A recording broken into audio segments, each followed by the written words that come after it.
오늘도 내용이 10분을 넘길 것 같습니다. 끝까지 들으시고 반복해서 들으시길 권합니다. 오늘의 주제는 환율 예측편, 달러 약세가 반드시 원화의 강세를 가져오지는 않는다를 포인트로 잡고 전후 좌우 폭을 넓혀서 관련 얘기를 해보고자 합니다. 지금 우리는 미래의 환율을 예측해 보기 위해 여러 포인트를 짚어보고 있습니다. 1차적으로 전 세계의 중심 통화, 즉 기축 통화인 미국 달러를 기준으로 해서 대부분의 나라의 화폐 가치를 평가합니다. 환율이란 두 나라 간의 화폐의 상대적 가치를 뜻한다고 했습니다. 미국 달러가 강세를 보이면 당연히 우리의 원화는 약세를 보이게 되고 미 달러가 약세를 띠면 우리 원화는 강세를 띠는 것이 논리상 맞겠습니다. 그런데 이런 규칙이 맞지 않는 경우가 사실은 더 많습니다. 그래서 왜 그러한지 그 이유를 꼼꼼히 살펴보는 것이 중요하겠습니다. 환율 결정에 주된 영향을 주는 것을 꼽으라고 한다면 성장률과 금리라고 할 수가 있겠습니다. 어떠한 이유로 성장의 높고 낮음과 또 국가 간의 금리 차가 환율에 영향을 미치는 주된 요인이 됩니다. 동일한 조건이라면 성장률이 높은 나라의 화폐가 강세를 띠고 또 금리에 있어서도 금리가 높은 나라의 화폐가 강세가 됩니다. 그리고 금리와 성장률의 상관관계를 놓고 볼 때에는 상대국의 금리가 높아도 자국의 성장률이 상대국의 고금리를 압도할 만큼 성장률이 높으면 성장률이 높은 화폐가 강세가 될 수 있으며 금리가 높아도 성장률이 많이 둔화되었거나 둔화될 예상이면 통화는 약세가 될 수 있습니다. 이와 같이 환율의 변동을 예측하는 데 있어서 금리와 성장률을 확인하고 예상해 보는 것이 곧 환율을 예측할 수 있는 중요한 지표가 됩니다. 이런 측면에서 하나씩 짚어가 보겠습니다. 먼저 달러 가치 하락이 반드시 원화 가치 상승으로 나타난다고 볼 수는 없습니다. 이유는 한국 경제가 높은 대외 의존도와 글로벌 경제 환경의 영향을 강하게 받기 때문입니다. 한두 가지 사례를 한번 보겠습니다. 먼저 2008년 글로벌 금융위기 때에 초기에 미국 서브프라임 모기지 위기가 전 세계로 확산되면서 달러는 안전자산으로 그 수요가 급증하면서 일시적으로 달러가 급등하는 조금은 특이성을 보입니다. 그러나 2009년 미국의 양적 완화로 달러 가치가 하락하여 2009년 3월 달러 인덱스는 89까지 떨어지면서 달러가 약세를 띱니다. 이때 수출 의존도가 50%가 넘는 한국은 글로벌 경기 침체로 쉽게 말해서 미국이라는 소비시장이 침체되어 한국 물건도 안 사고 중국 물건도 잘 안 삽니다. 우리는 미국에도 수출하고 중국에도 수출을 하는데 미국뿐만 아니라 중국에 대한 우리의 수출도 크게 감소합니다. 그래서 2009년 1분기 우리의 수출이 20% 이상 급감하게 됩니다. 그래서 외국인 투자자들이 자본을 회수하여 원화를 무더기로 매도하고 달러를 바꾸어 나갑니다. 2008년 원달러 환율이 1250원에서 2009년 3월 1570원으로 급등합니다. 이렇게 달러가 약세인데도 원화는 더 크게 약세를 보입니다. 정리를 하면 달러 약세의 긍정적 효과에도 한국의 수출 감소, 즉 성장률 약화가 심해지다 보니 펀더멘탈, 경제 기초가 약화되면서 외국인 투자자들이 원화를 매도하여 달러를 사서 나가면서 원화 가치가 하락, 즉 원화 약세가 크게 나온 것입니다. 또 하나의 사례로서 2022년 4분기 미 연준이 11월에 금리 인상을 완화하겠다는 발표로 달러가 약세로 뒤바뀌었지만 이때는 중국 경기 둔화로 한국 수출이 마이너스 14% 이게 감소하고 경상수지가 47억 달러가 적자가 났습니다. 이에 외국인 투자자들이 원화 자산을 매도를 지속하므로 원달러 환율이 1,300원에서 1,400원을 돌파합니다. 이처럼 수출 타격이라는 성장률 저하는 달러가 약세가 되어도 원화를 더 약세화시킵니다. 자, 이번에는 조금 주의 깊게 보면 수출국인 한국에게도 그다지 유리하지도 또 흔치도 않은 환율 상태를 한번 살펴보겠습니다. 첫째는 달러 약세와 원화 강세가 상태가 발생하는 경우입니다. 보통 달러가 약세인 경우 달러 약세로 인해서 달러로 구매하는 상품은 더 값이 상승하게 되고 그래서 소비가 감소하게 되며 그로 인한 영향은 수출국 통화의 약세로 나타나게 되는 것이 원칙입니다. 그러나 달러 약세로 인한 원화 가치 하락을 압도할 만큼의 우리의 성장률이 높거나 우리의 금리가 미국의 금리를 압도할 만큼 더 높을 때에는 우리의 통화가 강세를 보이게 됩니다.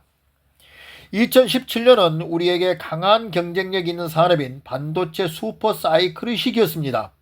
무슨 말이냐면 수요가 폭발적으로 증가해서 공급이 이를 따라가지 못해서 가격이 많이 상승하는 이런 시기를 말합니다.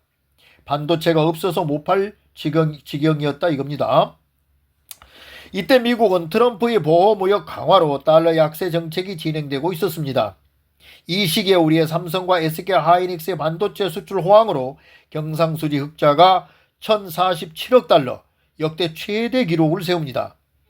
이때에 외국인은 우리 주식 채권 등의 자산의 순매수로 150억 달러가 국내에 유입되면서 이 과정에서 달러를 팔아서 원화를 사니까 원화가 강세가 되어 원달러 환율이 1200원에서 1070원으로 원화가 강세를 띱니다. 달러가 약세 상태로 우리 수출 경쟁력이 불리한 환율 구조였지만 미국과 세계는 반도체 수요를 막을 수가 없었죠. 우리는 수출 주도의 독보적인 성장이 나오면서 원화 가치가 상승한 것입니다. 두 번째는 달러 강세와 원화 약세의 전형적인 사례를 보겠습니다. 예로서 2022년 미국 긴축 정책의 충격입니다. 긴축이라 하면 돈을 줄이고 묶는다는 뜻이죠. 이때 미 연준은 0.25%의 기준금리를 4.5%까지 올립니다. 높은 금리를 억누르고 압도할 그 무엇이 없는 한 돈은 높은 금리를 따라서 이동합니다. 2022년 외국인이 우리의 주식과 채권 280억 달러어치를 팔고 달러로 바꿔서 나갑니다. 원화 가치 하락 요인입니다. 엎친 데 덮친 격으로 에너지 가격이 40%나 상승하면서 2022년 무역 적자가 마이너스 472억 달러를 기록합니다. 1,300원이었던 원달러 환율은 1,440원으로 10.8%가 올라서 원화가 크게 약세화가 되었던 사례가 있었습니다. 세 번째는 달러가 강세인데 원화도 강세가 된 보기 드문 사례를 보겠습니다. 하나는 2023년 4분기에는 미국 금리가 최고점 5.5%의 고금리였고 달러가 강세였습니다. 역시 한국은 반도체가 전체 수출의 20%를 차지합니다. AI 반도체 수요 급증으로 11개월 연속 수출 흑자가 나고 외국인이 우리 자산 순매수 50억 달러를 하고 코스피 지수가 2600을 돌파합니다. 수출로 인한 경기가 매우 좋았습니다. 원달러 환율은 1360원에서 1300원으로 하락하면서 원화가 강세를 보입니다. 역시 강한 성장률이 높은 금리를 짓누르고 원화가 강세를 띄었습니다. 또 하나는 2014년에서 15년에 유가 폭락 시기가 있었습니다. 우리는 원유 수입국입니다. 당시 원유 가격이 배럴당 100달러에서 배럴당 30달러로 폭락을 합니다. 연간 원유 수입 비용에서 120억 달러를 절감하면서 무역수지 흑자가 902억 달러가 납니다. 원달러 환율은 1100원대를 유지하면서 원화가 강세를 보입니다. 수입 비용이 대폭 줄어들면서 무역수지가 크게 흑자가 나오면서 원화가 강세로 나온 것입니다. 결론적으로 환율은 단순한 화폐 간의 교환 비율만이 아닌 국가 경제의 구조적 강점과 취약성이 교차하는 지표입니다. 이번에는 위안화와 엔화 얘기를 좀 해보겠습니다.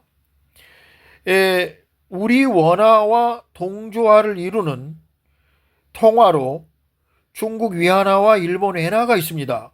왜 이들 통화가 우리 원화와 함께 같은 방향으로 변동하는지를 보는 것이 참 중요합니다.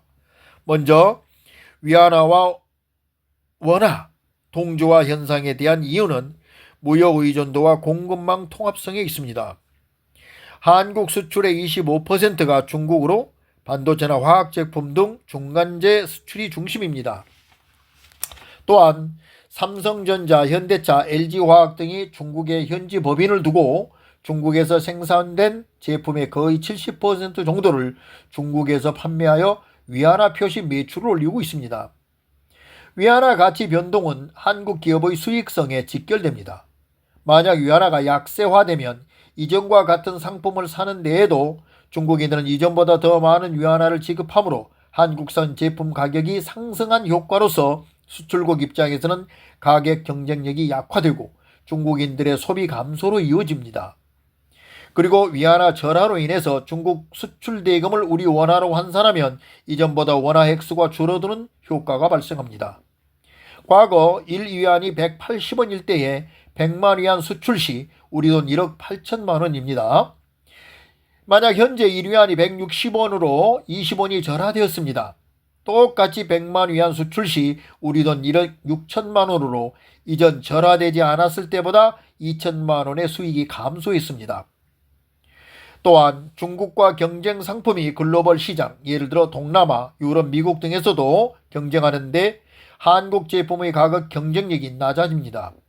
결론적으로 위안화의 절하는 우리 기업의 중국에서 매출을 원화로 환산한 수출 수익이 감소하고 또 중국의 소비 둔화로 수출 수요 감소와 더불어 글로벌리 다른 시장에서도 중국의 값싼 가격 경쟁력에 밀리게 됩니다.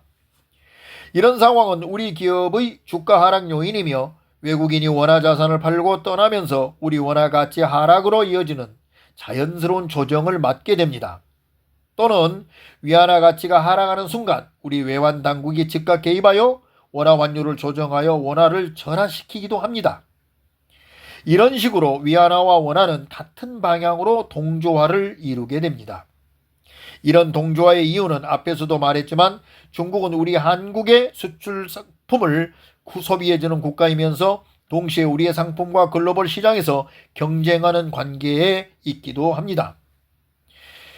이번에는 일본 엔화와 우리의 원화가 동조화가 되어 있는 원인과 상황을 한번 보겠습니다.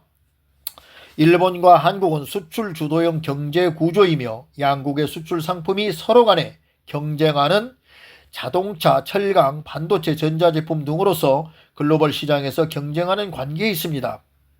이런 이유로 두 나라의 통화는 수출 상품 가격 경쟁력을 위해 환율 변동에 서로 민감하게 반응합니다.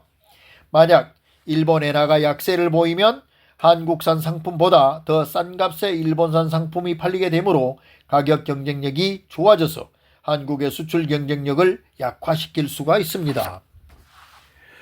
이에 따라 한국의 외환 당국은 원화 약세를 유도하거나 아니면 시장에서 자연스럽게 원화가 약세로 조정될 수가 있습니다. 반대로 엔화가 강세를 보이면 수출 시장에서 한국 제품의 경쟁력이 좋아지며 외화를 많이 벌어오고 외국인 투자자들이 원화 자산을 매수하면서 또 외화를 원화로 바꾸면서 원화가 강세로 전환될 수가 있습니다. 그리고 또 하나의 사례를 보면 한일 두 나라 모두 석유를 비롯해서 에너지와 원자재 수입 의존도가 굉장히 높습니다. 국제 원자재 가격 변동, 특히 유가 상승이 엔화와 원화 환율에 동시에 영향을 미칩니다. 유가 상승폭이 크면 두 나라의 통화 가치가 함께 하락하고 반대로 유가가 폭락하던 때에는 두 나라의 통화 가치가 또 크게 상승하기도 했습니다. 이런 식으로 원화와 엔화는 서로 같은 방향으로 움직이는 동조화 현상이 있습니다. 그러나 또 예외가 있습니다. 원화와 엔화가 항상 동조화되는 것은 아니란 뜻입니다.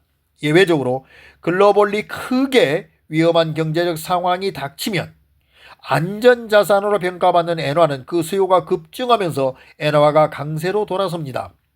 2008년 금융위기 때가 바로 대표적인 사례가 되겠습니다. 미국에서 비롯되어 전 세계로 확산된 금융위기로 전 세계의 경제가 암담한 상황에 놓이자 많은 투자자의 돈들이 안전자산인 달러와 엔화를 사려고 몰리면서 달러 못지않게 엔화도 가치가 급등했습니다. 당연히 이 두 화폐를 제외한 우리 원화를 비롯해서 거의 모든 화폐는 가치가 많이 하락했었습니다. 오늘은 환율 제14강으로 달러의 약세가 반드시 원화 강세를 만들지는 않는다는 제목으로서 기계적으로 상대 화폐 가치가 반대로 변동되는 것이 아니라는 점이며 성장률의 크기와 금리가 환율 변동을 오히려 좌우한다는 내용을 짚어보았고, 더불어 우리와 교역이 큰 중국과 우리와 수출 경쟁 관계인 일본의 통화가 동조화가 일어날 수밖에 없는 원인들도 함께 살펴보았습니다. 내용이 어렵지 않다고 생각합니다만, 어렵게 느끼신다면 어려운 내용일수록 가볍게 들으면서 이해가 되는 것만 일단은 이해하는 것입니다. 그것이 매우 중요합니다. 즉각 이해가 안 되는 것은 반복해서 듣는 것입니다. 그리고 앞에 내용을 다시 듣든지 또 뒤따라 이어지는 내용이 나중에 나올 때 따라가다 보면 자연스럽게 이해가 되는 것이 공부이고 또 지식을 쌓아가는 과정입니다. 하여튼 반복이 천재를 만듭니다. 그래서 반복이 부자를 만듭니다. 멋진 부자, 인내하고 스마트한 투자자 여러분을 응원합니다. 대단히 감사합니다.